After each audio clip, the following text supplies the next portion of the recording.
গো, এত মন খারাপ করে একা একা বসে কি ভাবছো?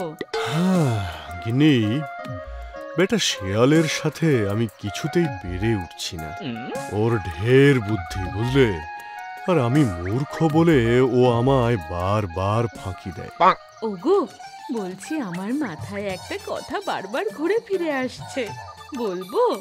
হ্যাঁ গিন্নি, বলো না, কি বলতে চাও? শিয়ালের তো খুব বুদ্ধি। আমাদের 7 ছানাকে যদি শিয়ালের কাছে লেখাপড়া শিখতে পাঠাই তাহলে কেমন হয়? চমৎকার চমৎকার প্রস্তাব দিয়েছ গিন্নি। এই বুদ্ধিটা তো আগে আমার মাথাতেই আসেনি।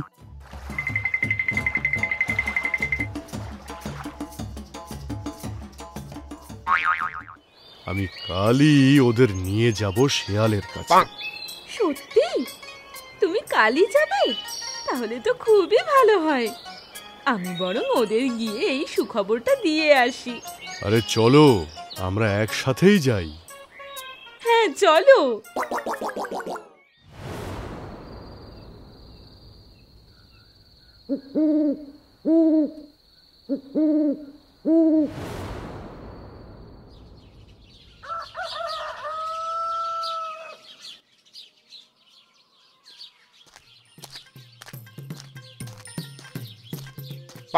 শেয়াল পণ্ডিত, ও শেয়াল পণ্ডিত, বাড়িতে আছো?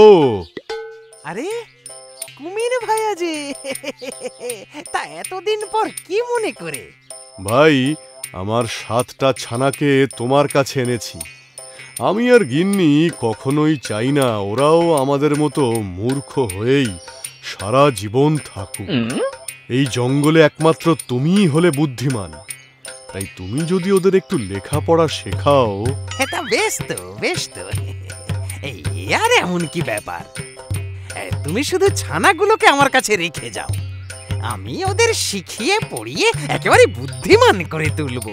ঠিক আছে ভাইয়া, আমি তাহলে রোজ একবার করে দেখা করে যাব। হ্যাঁ, আজ আমি আসি।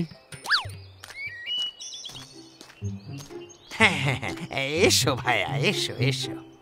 শোনো ছানারা, এবার তোমাদের মধ্যে 6 জন গুহার ভিতরে ঢুকে যাও, আর 7ম জন গুহার বাইরে আমার সাথেই থাকো।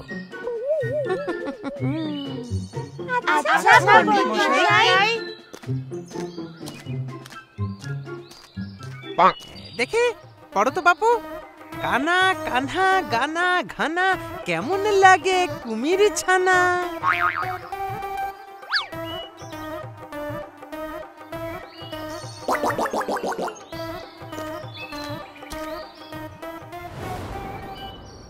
শেয়াল পণ্ডিত, শেয়াল পণ্ডিত, বাড়িতে আছো? এই অসময়ে আবার কে এলো? আমি এখন কুমির ছানাদের পড়াতে ব্যস্ত আছি তো। তাই নাকি ভাই? আমি শুধু একবার ওদের দেখতে এসেছি। কি মুশকিল বলো দেখিনি। ঠিক আছে ঠিক আছে, ওরা কিন্তু সবাই পড়ছে, আমি এক এক করে ওদের সবাইকে দেখাচ্ছি, তুমি বাইরেই দাঁড়াও। ঠিক আছে, তাহলেই হবে।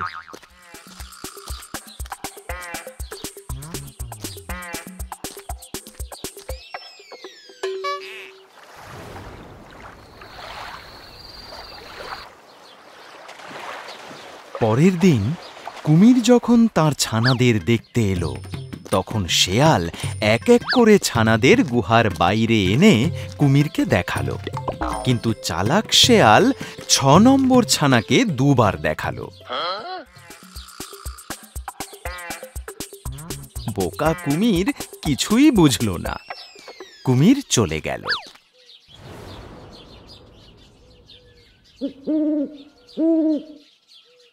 শেয়াল এইভাবে রোজ একটি করে কুমির ছানা খায়, আর কুমির এলেই তাকে ফাঁকি দিয়ে ভোলায়।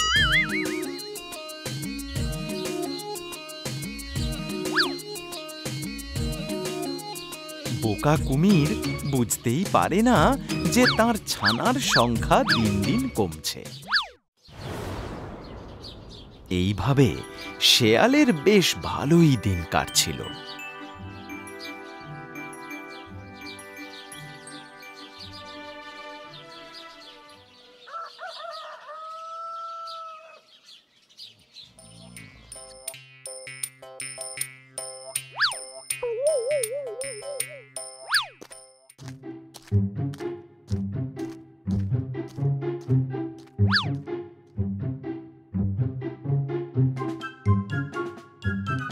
কিন্তু সপ্তম ছানাটাকেও খেয়ে নেওয়ার পর শিয়ালিনী শিয়ালকে বলল, কি গো, তুমি তো সপ্তম ছানাটাকেও খেয়ে ফেললে। ওদিকে কুমির এলো বলে, সকাল তো প্রায় হতে চায়। ও এলে ওকে কি দেখাবে?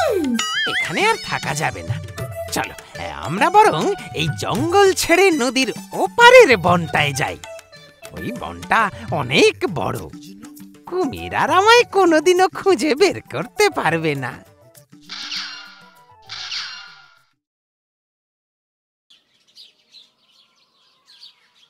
ইতিমধ্যে কুমির নিজের ছানাদের দেখতে এলো।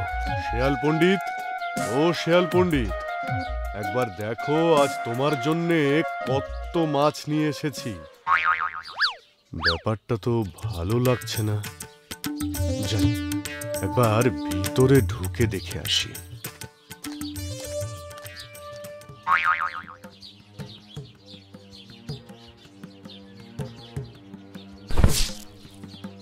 গুহার ভিতরে ঢুকে কুমির কাউকেই খুঁজে পেল না। রাগে কুমিরের কান দিয়ে ধোঁয়া বেরোতে শুরু করলো। শেয়াল পণ্ডিত, আমি সব বুঝতে পেরেছি। বেটা আমার ছানাগুলোকে খেয়ে আমার ভয়ে পালিয়েছে। দাঁড়া, আজ ওর একদিন কি আমার একদিন। শেয়ালকে ধরবে বলে কুমির দিক বিদিক জ্ঞান শূন্য হয়ে দৌড়তে লাগলো। কিছুটা দূর গিয়ে কুমির শেয়ালের দেখা পেল। দাঁড়া হতভাগ্য, জলের নিচে কুমিরের মতো ছুটতে আর কেউ পারে না। কুমির খুব সহজেই শেয়ালের পেছনের দিকের পা চেপে ধরল। আমার লাঠিখানা ধরে আবার কে টানাটানি করছিস রে? ছাড়, আরে ছাড়, আমার লাঠিটা ছাড়। এ বাবা, আমার মনে হয় পা ধরতে গিয়ে লাঠি ধরে ফেলেছি। শিগগিরই লাঠি ছেড়ে পা ধরি।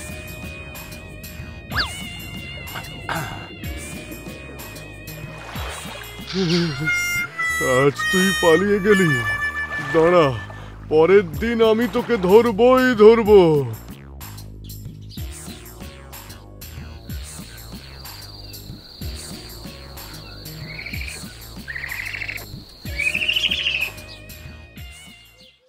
কুমির একদিন চড়ায় গিয়ে হাত পা ছড়িয়ে মরার মতো পড়ে রইল। শিয়াল আর শিয়ালিনী কচ্ছপ খেতে এসে দেখলো কুমির কেমন হয়ে পড়ে আছে। মরে গেছে, চল খাই গে। আরে রসো গিন্নি, একটু দেখে নি। এই বলে সে কুমিরের আরেকটু কাছে গিয়ে বলতে লাগলো, না, এটা দেখছি বড্ড বেশি মরে গেছে। অত বেশি মরাটা আমরা খাই না। যেগুলো একটু নড়ে চড়ে আমরা সেগুলোই খাই গিন্নি। ও আচ্ছা, এই ব্যাপার। তাহলে একটু নড়ি চড়ি, নইলে ও খেতে আসবে না। এই মনে করে কুমির তার লেজের আগাটুকু নাড়তে লাগলো। তা দেখে শিয়াল হেসে বললে, এই দেখো, লেজ নাড়ছে। তুমি তো বলেছিলে মরে গেছে। আরে পালাও গিন্নি, পালাও। এই বলে শিয়াল আর তার বউ দৌড়ে সেখান থেকে পালিয়ে গেল। শয়তান, বড্ড ফাঁকি দিলি তো। আচ্ছা, পরের বারে তোকে মজা দেখাবো রে শিয়াল।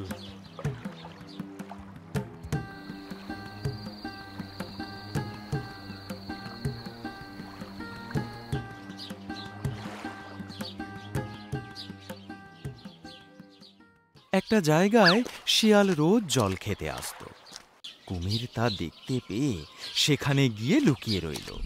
ভাবলো শিয়াল জল খেতে এলেই ধরে খাবে। সেদিন শিয়াল এসে দেখলো সেখানে একটাও মাছ নেই। অন্যদিন ঢের মাছ চলাফেরা করে।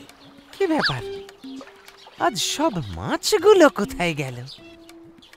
বুঝেছি, এখানে ওই কুমির আছে।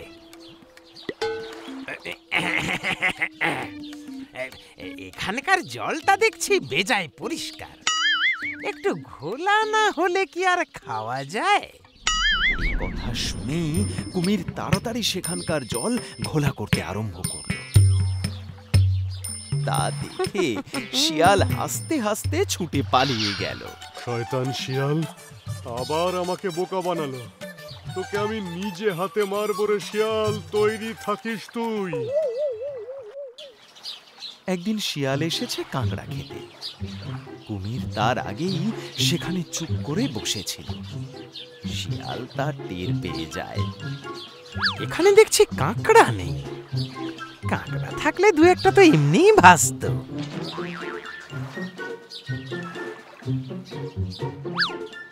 অমনি কুমির তার লেজের আগাটুকু ভাসিয়ে দিল। কাজেই শিয়াল আর জলে নামলো না। শিয়াল দৌড়ে পালিয়ে গেল। এমনি করে বারবার শিয়ালের কাছে ঠকে গিয়ে শেষে কুমিরের ভারী লজ্জা হলো। শিয়াল আবার আমাকে বোকা বানালো গো, আমি আবার হেরে গেলাম। আমি আর আমার এই হেরো মুখ কাউকে দেখাতে পারবো না। তখন সে তার হেরো মুখ আর কাউকে দেখাবে না বলে ঘরের ভিতর গিয়ে খিল তুলল।